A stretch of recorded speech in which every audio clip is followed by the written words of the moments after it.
वसीम अकरम कहते हैं कि ऑस्ट्रेलिया की टीम को घर में जलील होते हुए देख के दिल को सुकून मिलता है।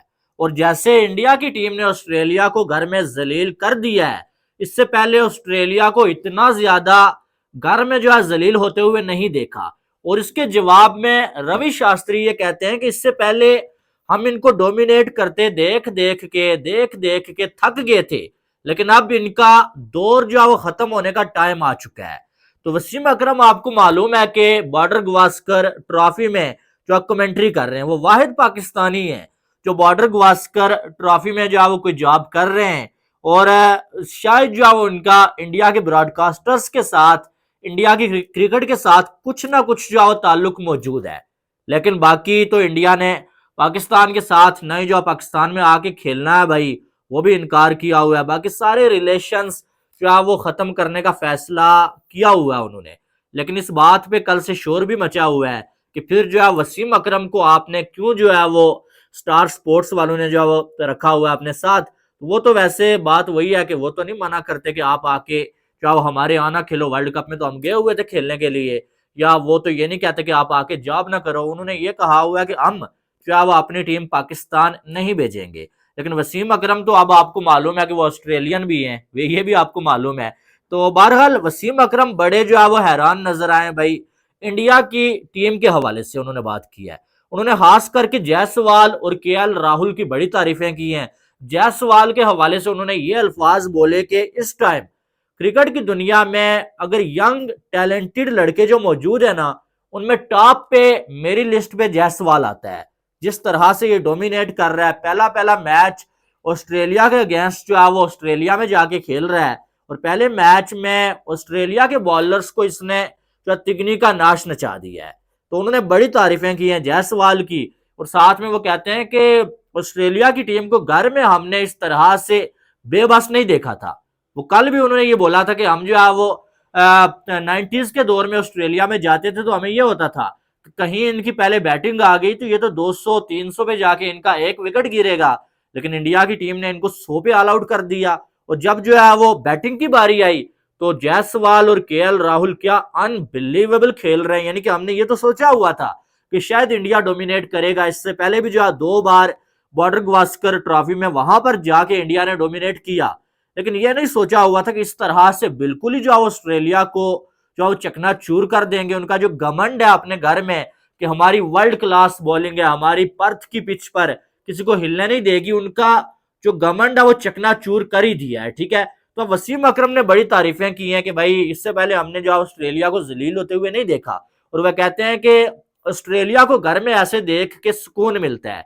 और खास करके जब एशिया की कोई टीम आगे ऑस्ट्रेलिया को इस तरह से मार रही होती है ना, फिर और ज्यादा सुकून मिलता है। और उन्होंने स्पेशली इंडिया की टीम की तारीफ की कि इंडिया की टीम इससे पहले भी ऑस्ट्रेलिया में जाके ऑस्ट्रेलिया को ऐसे ही मार के आई है और अब दोबारा से इंडिया जो ऑस्ट्रेलिया को उसी तरह से जलील कर रहा है उनके घर में जाके। फिर जो केएल राहुल के हवाले से उन्होंने बात किया कि यार ये बंदा जो जिस नंबर पे भी इसको खिलाओ ये वहां पर जो अच्छा खेलता है। और सबसे बड़ी बात है कि टेक्निकल साउंड बल्लेबाज है और जो मेंटली तौर पे भी बड़ा जो है वो ये मजबूत है कि जब जो है प्रेशर वाली सिचुएशन होती है ये जो है खड़ा होता है और दीवार की तरह खड़ा होता है। और आज तो केएल राहुल ने बड़ी कमाल की बैटिंग की है।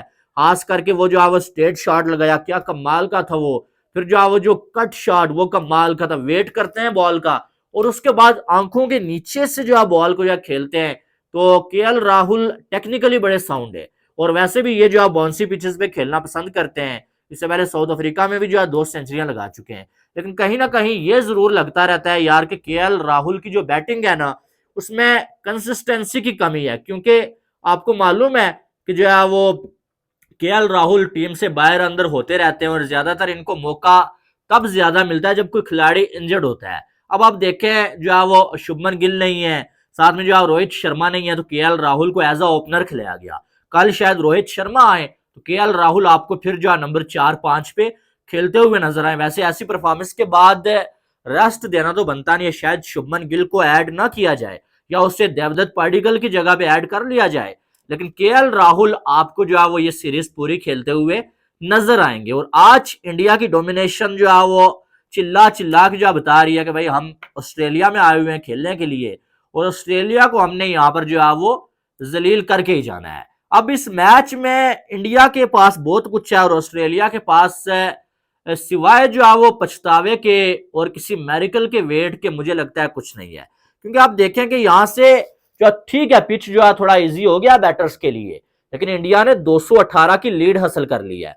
अब 218 की लीड इंडिया ने यहां हासिल कर लिया, अभी 10 विकेटें इंडिया के हाथ में है। सारे बैटर्स जो है आके 10-10 रन भी बनाए ना तो ये 350 से ज्यादा की लीड हो जाती है। और अगर मुझे यकीन है कि इंडिया 350 350 का टारगेट देता है तो ऑस्ट्रेलिया के बस में नहीं है इंडिया की इस बॉलिंग के सामने ये रन चेस करना। और खास करके अभी तो जायसवाल और जो केएल राहुल सेट है, पहला इम्तिहान तो ऑस्ट्रेलियन बॉलर्स का ये होगा कि इन दोनों को आउट करना है। कमाल का खेल रहे हैं, पिछले 20 सालों का रिकॉर्ड जो है तोड़ दिया। इससे पहले 20 साल पहले आकाश चोपड़ा और साथ में जो है वो वीरेंद्र सहवाग ने जो है वो 141 रन की ओपनिंग पार्टनरशिप दी थी इंडिया को। और अब जो है वो आप देख लें कि भाई साहब जो है वो कमाल हो गया है, लाजवाब हो गया है कि जो है 100 कितने की पार्टनरशिप, 172 की पार्टनरशिप।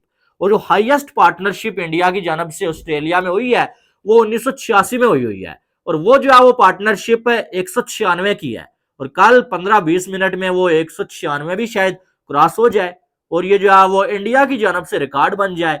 लेकिन दोनों लड़कों ने कमाल खेला है और ऑस्ट्रेलिया के बॉलर्स बेबस नजर आ रहे थे। और वसीम अकरम ने साथ में ऑस्ट्रेलिया के बॉलर्स को थोड़ा सा ट्रोल भी किया है। वसीम अकरम साथ में ये कह रहे थे कि अब मुझे कमेंट्री करते हैं, आपको मालूम है स्टार स्पोर्ट्स पे, तो आप कह रहे थे मैच के दौरान कि अब मुझे लगता है कि ऑस्ट्रेलियन बॉलर्स कैप्टन से छुप रहे हैं कि भाई कहीं मुझे बॉल ना दे दे, क्योंकि बॉल कर करके थके हुए हैं। उधर से फील्डर्स बिल्कुल जो तंग आ चुके हैं क्योंकि ज्यादा चौके छक्के नहीं लग रहे हैं, सिंगल डबल वो ज्यादा ले रहे हैं और बार बार फील्डर्स को दौड़ाए जा रहे हैं, दौड़ाए जा रहे हैं। और जिसका जो है वो बहुत ज्यादा असर पड़ रहा है, उनकी जो है वो उनके दिमाग पे असर पड़ रहा है। और ऑस्ट्रेलिया के बॉलर्स का क्या हाल, क्योंकि ये वर्ल्ड क्लास बॉलिंग है, ये मानने में हम इनकार नहीं कर रहे ऑस्ट्रेलिया की जो है, लेकिन यकीन माने इंडिया के बैटर्स ने ऑस्ट्रेलिया को घर में जलील कर दिया है। उनके बॉलर्स का जो हवा बना हुआ था ना उसकी बत्ती बना के फिर वो कर दिया है, जो आप समझ लें वही ठीक है। ये काम जो है वो इंडिया के ओपनर्स दोनों ने कर दिया है। अब देखना यह है कि यहां से क्या ऑस्ट्रेलिया कमबैक कर सकता है। इंडिया तो चढ़ के बैठा हुआ है ऑस्ट्रेलिया के ऊपर, ऊपर चढ़ के बैठा हुआ है कि वो ऑस्ट्रेलिया नीचे ये कह रहा है उठ जा भाई उठ जा, लेकिन नहीं, यहाँ पर काम तमाम होने वाला है। और ये मैच कल तो नहीं लेकिन परसों खत्म हो सकता है, ठीक है। कि मुझे ऐसा लग रहा है कि परसों शायद इस टाइम ये मैच खत्म हो चुका हो, यानी कि चौथे दिन ही ये मैच खत्म हो सकता है। लेकिन अभी इंडिया की टीम को कम से कम 200 रन तो और बनाना चाहिए। वैसे पिच को देखते हुए रन जितना ज्यादा होगा इतना अच्छा है, लेकिन मुझे ऐसा लगता है कि कल का दिन अगर इंडिया आउट नहीं होता, ऑल आउट नहीं होता, कल का दिन इंडिया पूरा खेलना चाहेगा और उसके बाद अगले 2 दिन इंडिया ऑस्ट्रेलिया को देगा कि जा सिमरन जी ले अपनी जिंदगी, कि भाई अब चेज कर सकते हो तो कर लो। तो कल अगर पूरा दिन इंडिया ने खेल लिया तो यकीनन जो है वो 250 रन तो इंडिया और बना लेगा। तो ये जो है वो फिर तकरीबन जो है वो ज्यादा नहीं तो 450-500 रन का टारगेट अगर ऑस्ट्रेलिया को मिलता है तो उनके बस में नहीं है। खास करके जिस लय में बुमराह बॉलिंग कर रहे हैं ना वैसे ही उनके बस में नहीं है। बहरहाल आपको क्या लगता है वो आपने कमेंट बॉक्स में बताना है। बाकी वीडियो को लाइक करिएगा और चैनल को सब्सक्राइब करिएगा। मिलते हैं नेक्स्ट वीडियो में, अपना बहुत सारा ख्याल रखिएगा। अल्लाह हाफिज।